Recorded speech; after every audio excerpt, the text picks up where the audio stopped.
ராசியில கேது உட்கார்ந்துருக்காரு. செவ்வாய் போய் அட்டமத்தில் உட்கார்ந்துட்டாரு. அப்ப சிம்ம ராசிக்காரங்க சொத்து விஷயத்துல எச்சரிக்கையா இருக்கு. 8ல என்னைக்கு செவ்வாய் சனியுடைய சேர்க்கையோட புது வருஷம் பராப வருஷம் பிறகுதோ, சொத்து சம்பந்தமா ஒரு பிரச்சனை, சகோதரனோட ஒரு பிரச்சனை வரும். சொத்து சம்பந்தமாவே சகோதரனோட பிரச்சனை வரும். அப்ப எந்த ஒரு விஷயத்திலும் சொத்து விஷயத்துல ரொம்ப சூதானமா இருந்துக்கோங்க, அது உங்களுக்கு நல்லது. தனஸ்தானாதிபதி யாரு? புதன் பகவான். அந்த புதன் போய் இங்க உட்கார்ந்தார், அவர் 8ல உட்கார்ந்தார், அது யோகம். மறைமுக பொருள் வருமானம்ன்றாங்க. நல்ல காசு பணம் எல்லாம் வரும், அது நல்லா வரும். வியாபாரத்திலையும் திடீர் வருமானங்கள் வரும், மறைமுக வருமானங்கள் வரும். அப்படி பல்வேறு வகையில் உங்களுக்கு பண வருமானம் வரக்கூடிய யோகம் உண்டு. இப்ப இந்த ஆண்டை பொறுத்த வரைக்கும் 3ஆம் இடத்துக்குரிய சுக்கிர பகவான் 3ஆம் இடத்தை பார்க்கிறார்.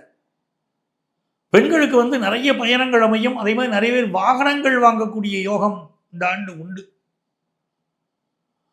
மனைவியுடைய உடல் நலத்தில் கூட கொஞ்சம் கவனம் எடுக்க வேண்டிய அவசியம் இந்த ஆண்டு உண்டு.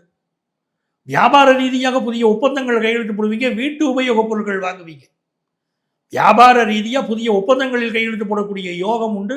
பார்மாசூட்டிக்கல் லைனில் இருக்கிறவங்க எல்லாம் முன்னேற்றம் உண்டு. இன்சூரன்ஸ் செக்டார் அதில் இருக்கக்கூடிய